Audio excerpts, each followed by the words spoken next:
So I'm going to go through just a couple of questions for Jess. I want to start it out easy for you. John Travolta from Grease or Patrick Swayze from Dirty Dancing, and why? Absolutely, Patrick Swayze, without a doubt. I feel like, well, I met Patrick Swayze when I was 16. He also went to the Joffrey Ballet School. And I mean, and aside from Dirty Dancing being like my favorite, one of my favorite movies ever. And the facilitator or the director of the school, Edith Daddario at the time, this was in the 90s, so she was smoking in the building all the time. Like she just smoked in her office constantly, and she was terrifying. Like if you had to go talk to Mrs. Daddario about something, it was like the most terrifying thing ever. And one day we were all just waiting for class to start, and we're stretching, we're in the studio, and all of a sudden she walks in the doorway, and we all were like, we're terrified because she's like there, and she's like, girls, I'd like to introduce you to Mr. Patrick Swayze. And it was like the first time I saw her smile ever. And then she stepped aside, and Patrick walks up, and he's like, hello, hi girls, how's it going? Hello. And that was it. That was all. Oh my gosh. Do you think she was starstruck? Like, do you think like she was like all nervous and giddy, and that was the only time she ever smiled? She was definitely like, excited. And Hmm. we were totally starstruck. We were like, wait, that's like the famous guy. Like, oh my god, or what? Like we just were like staring at him, and then he left, and we were like, okay. Gosh, I never knew that you met I him. never told you the Patrick Swayze I story. don't know. There you go. So let's go back even further. What is your first dance memory? What is little Jessie doing the first time she knows that she's dancing? Um, wow. Well, my memory goes to when I like the first year that I was like in a dance school. Even though like I remember I started walking on my toes, so like there was like a joke that I would be a ballerina because I was always like I literally started walking on my toes, not but I was like 4 or 5, and it's actually a kind of like a not great memory because I was crying and asking my mom to take me out because it was just very overwhelming. It was like trying on costumes and getting ready for the show. And so I remember like from that young age, it was like all of a sudden the joy of dance got disrupted by this pressure Mm. to wear this weird costume and be ready to be in a show. And it was like, and I quit. So I quit dance for the first time. I Mm. can't remember if it was 4 or 5. It was whatever that first year is when you start, like probably 5. Yeah. And I didn't go back again until I was like 8 or 9. Yeah, Yeah. Oh, wow. You were a little quitter. totally. I remember that exact same thing, just being like, what is this tutu? It itches. So when you first started making dance videos, kind of going to what Liz was saying, like you've been doing this forever since people cared about Instagram. Um, One, why were you doing it? And then what inspired you to make your own business around this? Yeah. So 10 years ago, when I started making dance videos, I had just made a pretty big shift in my life. So I was a women's holistic health coach at the time, working for an amazing company called Flow Living that still exists. And I I knew that something was missing. Like I'd been feeling kind of stuck, not totally happy, being like, well, I did what I was supposed to do, right? Like I'm helping people. That was something that I wanted to do. Um, that was like the main thing. But I was like, maybe there's something else. So I was looking into like continuing education, and I had really been helped by this body work modality called zero balancing that a friend of mine at the time was doing. And so I was like, you know what? Maybe I should be a hands-on body worker. Maybe this was me in 2009, being like, I'm going to make a career shift. I'm going to be kind of like not yet a massage therapist, but I'm going to start with zero balancing training. So I like sign up for the training, which was at the Esalen Institute in Big Sur, California.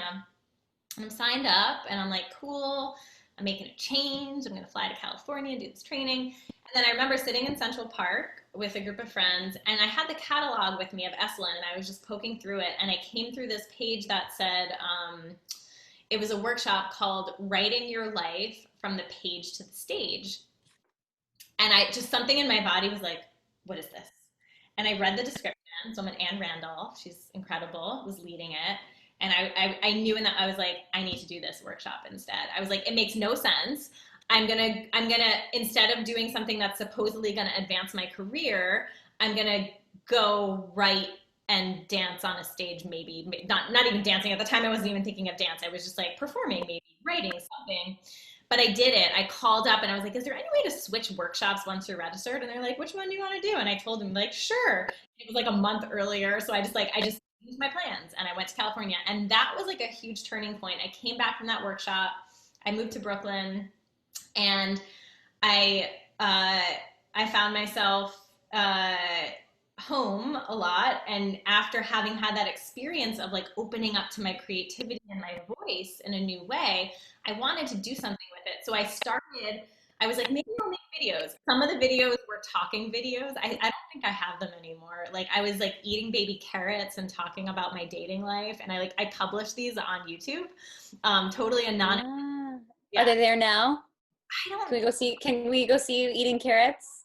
They are somewhere. I have to look. I don't think they're on my public channel anymore, but if I find them, I will share them with you You guys. should dig those up. There Yeah, are some vintage. pretty embarrassing ones, I have to say, that are still up. Um, one of which I can tell you about. But yeah, so that was it. And then like I think I did all that jazz and I posted that because it's like my favorite dance. And then the next one I did was that one with the teddy bear that I post as like kind of the almost like the original, because that was when I was in my own apartment and it was like living alone doesn't have to be so lonely. And it was really a way for me to connect to my creative voice, to feel less lonely, to feel like I was an artist. And I knew like it didn't make sense to me yet. I was like, I feel like I'm supposed to be an artist, but like how do I do that? Like the only artist I knew in my life was my great aunt, who was a painter. And we were in touch a lot. Like she was actually a really influential person for me. But I was like, well, if she makes paintings, right, that's an artist. She makes things that then can live on. So what can I do as someone who dances, right? It's like, well, dance videos felt like a cool way to like not just dance for like physical fitness, but like I'm dancing because I'm creative. I'm making something. I want to like put something into the world that is a piece of my point of view that might make someone else watching it feel less lonely or feel understood or feel like they want to then create and release something of their own. I can Yeah. talk a lot clearly, so stop me if I go off track or if there's anything. No, you're passionate, and I really appreciate hearing all of this too, because I've known you for 10 years, but I like to hear the little bits of your origin too. So you are, dancing with your teddy bear or eating carrots, or later on, as we'll find you choreograph for other people, for yourself. Now we are all like you were in our rooms and kind of alone. And you've been doing this for 10 years. What has been your creative process as of dancing with yourself, dancing alone, but with other people, either in spirit or on Zoom? What has been your creative process in choreography, dance, or creativity? During this time specifically. Well, I think it relates to our time because we're all kind of like in our rooms alone right now. And this is a new space that not many of us have been in. Like Kim, you had a dance studio where you know how to run a physical dance studio, but you're kind of transitioning and exploring this like digital world. And so the creative process might be a little bit different, uh, physical and digital. And you have done, and Jess, you've done so much like video-based work and dance-based work. So can you walk us through kind of what your creative process is in dance, and then even how it relates to like video and digital? Sure. So I mean, I want to say like back when I started, well, dancing alone in my room, a big part of that, clearly we weren't required to do that at the time. But a big part of that was my own insecurity and intimidation of not wanting to step foot into a dance studio because we didn't talk about, well, I mentioned the Joffrey Ballet School when I was younger with Patrick Swayze. But that whole era of my life, dance was about technique and perfection and basically being a robot that needed to perform correctly. So like I had a lot of scarring from that mode of dance and I knew that I didn't want to return to that. And the options that I had at the time were just a lot of like, you know, Broadway Dance Center, Perry Dance, whatever is in New York City that had dance classes that I would go to those places and feel super intimidated, not in a good way, like, you know, in a way that brought up a lot of self-judgment. And I was like, there's another way. I'm gonna, I want to like make a funny dance video and juggle oranges while I dance. And I might find that very entertaining. I don't think anyone else did on the internet, but like that was about me you know, just like figuring stuff out. So it was very self-exploratory in the beginning and a way to like, I do think like the early years were a lot about and it's still about figuring out who I am and what my voice is, but even more so then. And also getting comfortable in my body again, getting comfortable with my creativity, discovering what that even was. Like, you know, like no one ever really, and this is why, like, I started programs like Creative Club because, like, no one actually teaches us, even when you go to art school, I feel like it's not really about like how to have a healthy, sustainable creative process in your life. Like it's usually about the technique of whatever modality you're learning. And so so a lot of it was just like I figured out like how what is my version of this? What do you know, what is my creativity? So it was a lot of figuring out. And I think now the way that I see my creative process is a lot of little moments that I collect, and some of them remain as little. Oh wait, you know what did I there was something I wrote like a couple months ago about the chicken or the egg, or like ideas are like chicken. If ideas are like chickens, what did I say? The egg came first. This is gonna make no sense right now because I don't remember exactly what I wrote. But see, but that's what I mean. Like some eggs, it's like some creative eggs are meant to be an egg that breaks and gets swept up and cleaned up and thrown in the garbage. Other eggs get eaten. Other eggs expire and get thrown out. Other eggs become an omelet. Other eggs, this is going to make sense in a second, other eggs hatch and become a little chickadee and they grow up and they become a chicken. And I think like, you know, even like that, the dance video with my teddy bear was like a little egg of an idea, right? And I put it in this little video. It didn't go viral. It still has maybe like 1,000 views and it was posted 10 years ago. It's not like it's this amazing video, right? But I mentioned that because that thing, living alone doesn't have to be so lonely. That idea, the lonely concept, was what pulled my entire book together and helped me rewrite it with this focus of dancing alone in your room as the way to reconnect to yourself. So essentially, like this book is almost like the chicken of the egg that was that little idea. So to sum up, I think my creative process is about a lot of eggs. It's about making, it's just about hatching, just get them out, you know? Give birth to these eggs. Just give birth to these egg babies and put them out there. Like it's not up to you necessarily which ones will grow or which ones will be eaten. But you'll never know what they could be unless you start putting them out there, you know? And it doesn't always have to be public either, right? It could be and that's why, again, like in Creative Club, it's a safe space. It's a place where you can, like, you have a community of people who are in the same process, who are re-emerging, who are testing out new things, where it's like, it's still scary to share in that group, but it's much less scary than sharing it on the internet, right? And again, it's about like building up the confidence, building up, finding out what your creative process is like. Um, One thing that inspires me about Jess is um, her vigilance of returning to inspiration. Very few people in my life, even my artist friends, many of my artist friends, sit down and are like, I recognize that I'm not inspired today. Let me do an activity that will make me inspired. And examples of it, which I've done with Jess, are like going through magazines and collecting words. And when she's talking about this egg idea, just collect all of the words that you just resonate with and then put them in a pile. And some of them we throw away, and then some of them make it onto, let's say, the mood board.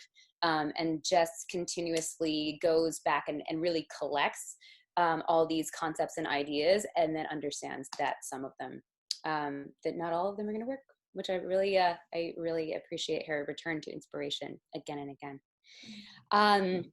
So another one for you. Who would you like to hang out with these days more? Black Swan or White Swan? um, Definitely Black Swan. Yeah. Reasons. I think in that, in this, if anyone isn't familiar with the Swan Lake Ballet, these two facets, right? The Black Swan is kind of the more evil one, I would say. I've been doing a lot of hanging out and a lot of shadow work, uh, exploring the parts, the hidden parts, the parts that I've kept hidden, that I've been ashamed of, that I, um, yeah, haven't really let out. And I'm more in like, I'm in a big inward process with this. I'm sure I'll be sharing more of it more openly soon. But it's also something that, like, what I am learning, and I've done different iterations of this over the years, but it feels really potent right now. Um, the parts that we like, if we're only focusing on love and light and all the good stuff, and you know, we gotta dance to be happy, and we never actually feel pain or shame or guilt, or the fact that, like, we we stole something when we were like 10 years old and have were shunned for it, and have then, you know, like, have this hidden part of ourselves that we feel like is this greedy uh stealing person, and then therefore, like not looking at that part of yourself. I don't know if I'm making any sense, but it's, you know, people call it spiritual bypassing, like kind of focusing on only the good stuff. So I've been really interested in the darker parts, and how do we integrate this, and integrate it not in a way where we're like oversharing and making it weird on the internet, but doing it in a way that's actually serving ourselves and each other by being more vulnerable. And those are the things like that. Also, we're gonna be this round of Creative Club too, because of like the winter season and what the seasons around us can inform us on. Like, we're entering into the dark phase of the year. Like, this is a great time to hang out with Black Swan. Um, and same thing in Dance Rebel leadership training with people who are working on expanding or creating your dance offerings. It's like, when you're more aware of what those things are, I feel like, at least for me, it makes me a stronger leader. So I'm aware of all of these facets. And then, of course, Black Swan, because Black lives matter and are important. And it seems like the president doesn't think so right now. So that's that. Let us keep him out of our mouth. Mm-hmm. On that note, we're talking about shame and coming to terms with the darker sides of yourself. When we expose our darkness or our vulnerability or something that we're afraid of. Some people congratulate us. I know that everyone here has probably posted something that was like a little scary for them, and have gotten feedback of like, oh, I didn't know that like you did that, or that you liked it. But not everybody is going to be that way, especially on the internet. So, I mean, you've got a great following of people in real life. Like, you've got a really great physical community, and then you also have a great following on TikTok and Instagram and digitally. But that means that you're gonna have some haters. So, what do you have haters? How do you deal with them online, especially online? Yeah. So my biggest stint with the haters was actually on YouTube. Some of you are familiar with the OA, the Netflix show, which in 2017 I was part of a group that I learned the 5 movements, created a tutorial video. The 5 movements are these movements that are done in a thing, and we did it as a protest. And and that video went super viral, which means, again, you're going to have a fair share of haters there. And still to this day, I don't even read the comments anymore on that video, because some of the things are just so mean and nasty. Like, people, like, in the beginning, like, they would go to other videos of mine and post just like really terrible things, like you should have been aborted. That was like my favorite that comes to mind, on my Flashdance video. And so at the time, that was the first time that like something of mine hit virally in that way, and that it was, it was under my name, it was on my channel, and I got a lot of hate on it, and it was really hard at first, because even though you know that most of them are trolls and just people not in their right mind, and probably people who have been hurt, it still hurts. Like, it still really sucks. And I think it's easy in the beginning to like, there's something about an online presence that we can like feel like, oh, that's me. Like, that thing I created is me. But I've had to learn and have to continue learning that it's like, that is something I created. That is like the equivalent of a painting, going back to my aunt, right? It's like, if someone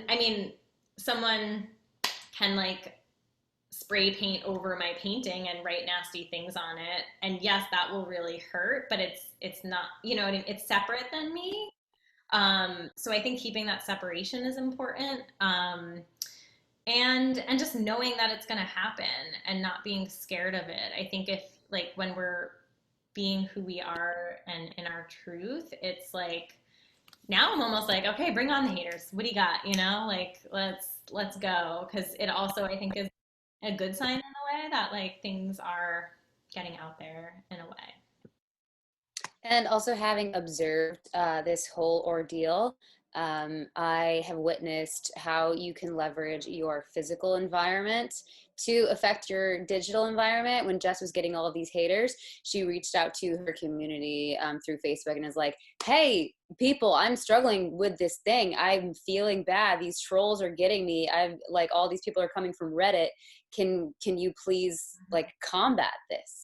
And so that's one thing that I've seen through Jess, like having a strong community that already believes in you, or that will go to bat for you in the physical world and in the digital world. I think is critical from watching Jess and her experiences.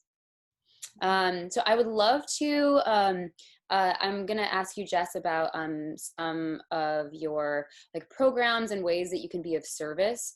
But before that, I'd kind of like to get some questions. If anybody is curious about Jess's past, her current thoughts on life, love, and dance. Anybody, just raise your hand if you want, if you have a question.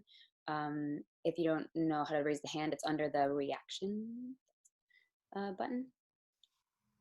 And if there's no questions, then I will keep going. So in the meantime, if a question doesn't pop into your head, I'd like to know your song to dance to. when you need to pick me up? I think that varies a lot depending on the mood. Um, I actually prefer to just hit shuffle. And then if I don't Oh like yeah? what comes on, I just hit next until I find one. Because sometimes I just, yeah, I don't like thinking about the songs. Yeah, Um, for sure. Dance shuffle. Yeah. I do, what the memories that's coming up is what Kim mentioned earlier around the online, like, is it time to do, can I address that question? Does that sound like a good idea? Oh yeah, sure, yeah. I feel like that one it stuck in my head from the introductions because I think it's pretty on point with what's going on right now in the world because of COVID in particular. When most dance studios are shut down, have shut down. Don't know, like I don't know when we're reopening here in New York. So the question comes up around, like Kim mentioned, having closed your physical dance space. It's like I've been dabbling online. Do I continue? Do I really go for it and like build an online thing, or what's the best protocol? And um, I've thought about this a lot too. I don't have a dance school, but I was running dance programs in person, and we switched to Zoom in the beginning. And I made the decision once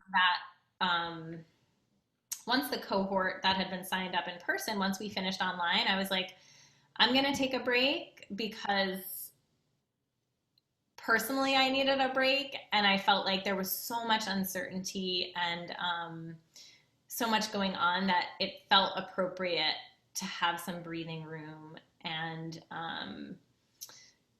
just and this is where I think, sometimes it's like I get in this mode of being it's all on me. I need to figure it out. What am I gonna do? What am I gonna start? What am I gonna that? And then it's like, oh yeah, let me remember that it's if I'm too self-reliant, it first of all it sucks because it's not fun, and that's what I would say, like, of like I think the mistakes that I've made over these years, or like the parts that like I'm like I don't really want to take that into the next decade.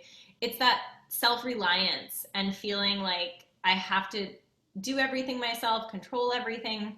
So a couple of things that help me are like remembering my connection to other people, like you mentioned before, Susannah, like with the haters thing, but just even not with the haters, with what you're creating, like community, not doing it alone.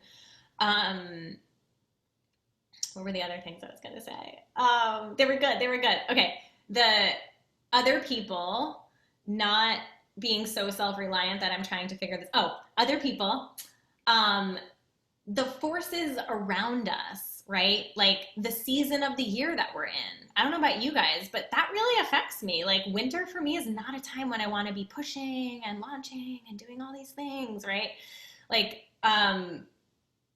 clearly like our news cycle right now is insane, right? So there's a lot changing in the world. There's like an election coming, right? Like there's like considering things around us, number 2.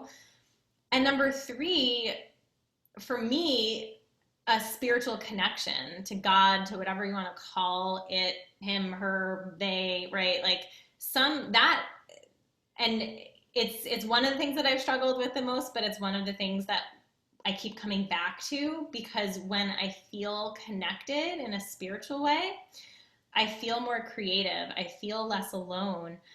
I remember that not everything is in my control. There's an element of surrendering a bit and feeling held and led in a process.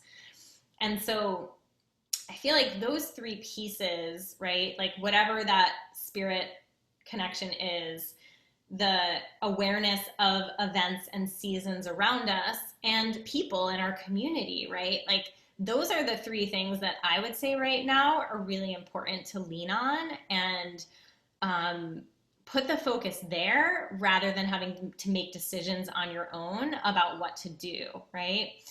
Uh, because even just in conversations, things that things that will open up. Like I'm even just honestly having this conversation with you guys. I've never outlined it in that way, but now I'm like, oh yeah, that makes so much sense. Like those are the 3 things, right? So the more you talk to people, the more you're going to find your own clarity.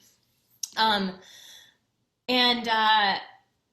and so sometimes it is like only you will know, right? Only you're going to know what the right move is and you're going to feel it.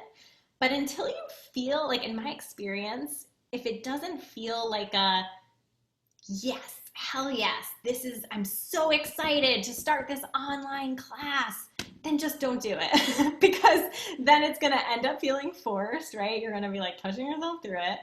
Um, so one of the things like, and that's why I'm excited, you know, that we're starting, like it's, again, it's going to be a very small cohort of the Dance Rebel leadership training because I haven't felt like marketing it, honestly. Like I didn't want to do this giant campaign and whatever. I was just like, if I talk to people and they're interested, I'll start a cohort. And that's what happened. There was, you know, 3 people who were interested. Great. So we're doing it this fall. But part of the, see, I love the seasonal timing of that because it's an opportunity where we can go deeper in our training, in our connections to community, in our roots, right? Like in like thinking, like finding the connections, those 3 connections we just talked about. So that then in those seasonal moments, as we move into the new year, as spring blossoms, we're then aligned. It, you know, it's going to feel more natural. We're going to naturally have more energy. We're going to have the clarity. We're going to have the confidence. We're going to have already built community to then be able to say like, yes, cool. This, you know, like here it is, right? So that's what I'd say about that. I see some chats. What's everybody saying in the chats? Just preach for just like your point of like community, seasons and cycles and spirit of kind of the things to focus on now. And then the idea of going into the winter now, this cycle, we're going into the winter, that we don't have to do everything now. Like, let's rest, let's plant, let's get inspired by each other. And speaking of which, if you would like to put your information in the chat, or if you don't want it to be public, just chat me your information on the sides. And also just like let us know kind of what you might be interested in, whether it's, you know, teaching or creative coaching, the cohort, what you might be interested in. So in the meantime, just chat me. I'm Susannah. Give me your information. And in these remaining minutes, do you want to talk a little more about the structure, Jess, of the Creative Cohort Circle or other programs that could be of service to everyone on the call and beyond? Sure. Yes, I can mention that. So the 2 main ways, if you are looking for community and support and guidance during this time, the 2 main ways right now are Creative Club and the Dance Rebel Leadership Training. I'll start with Creative Club. I started Creative Club by a different name. It was called the Thriving Artist Program at the time in 2012. And that was after, let's see, dance videos started. That story I told you was 2009. So it was like 3 years of like making my own dance videos, finding my own voice, realizing how important creativity was to my health and my well-being and my life. I branched out of the women's health group and I started leading my own creativity workshops. I eventually started a program now called Creative Club. So it's kind of like the adult art school that I always had wished existed. It's for artists of all mediums. Doesn't matter if you dance, write, sing, paint, don't know, but just have that feeling inside that you feel like something needs to be expressed through you. We have a 6-month cohort starting next week that guides you on a journey of reconnecting to that inner artist, of using your body and your movement as a tool to open you up to your creativity, to the natural, authentic creative voice that wants to come through you. It's a community, so you're not doing it alone. You have the support of other people, and each month we have a different theme. You're basically like, you're taken on this journey of rediscovering who you are as a creative person, of healing, of growing, and of giving birth to some sort of creative project by the end of the series, which is really exciting, and you get to share it with everyone at the end. And then the Dance Rebel Leadership Training is for anyone who wants to take their unique dance story and shape it into an offering that uh, that could help others, that you want to start your own dance class or company, or you've already been teaching in some way, but you want to up level, you want to get more real and authentic, you want to really define your message, your style, you want to, connect to people in an authentic way. Figure out what this online marketing thing is and how it's best going to work for you in your life, not someone else. It's not like a formula based thing. It's really a personalized program that really helps you get to the root of it. Um, and, and get into action when the time is right. So, and that's also starting next week. So those are the two things that we have coming up in case anyone is feeling that that pull to go deeper in this sort of work. Yeah. And I'm happy if you guys want to type into the chat any questions too regarding more details on the programs, or just if new thoughts are coming up around your creative process while we still have time. I'm more than happy to answer more questions. And Jess, how long is the dance Rebel leadership program? That is 10 weeks. 10 weeks. Starts next week, and each of them start. Is it Monday start? Mondays Creative Club, Wednesdays are Dance Rebel leadership. Okay, cool. Great. Awesome. So thanks to those who have given me some information about what you're looking for. And I think that everybody probably has Jess's Instagram, but if you don't, here is her Instagram, and then here is her website. Please do be in touch, either with Jess or in the chat within the last couple minutes. Other than that, Jess, is there anything you'd like to do, say, think, dance as we wrap it up? I would like to say, well, yeah, I'd love to stay in touch. I'm pretty sure I'm following everyone who's on here on Instagram. If not, ping me. Yeah, I'm just really, I'm grateful you guys are here. I'm grateful that you even want to listen to these random things I have to share. And I just hope that there's something from today, even just one little tiny moment or thought, that plants a seed for you or has an impact in a really positive way in your life. So that's my wish for you. And I think we should play one more song and just close it out with a little dance and send us on our way. Put it on shuffle. That's what I'll do, Susannah. I'm just gonna hit shuffle. We're gonna see what comes up.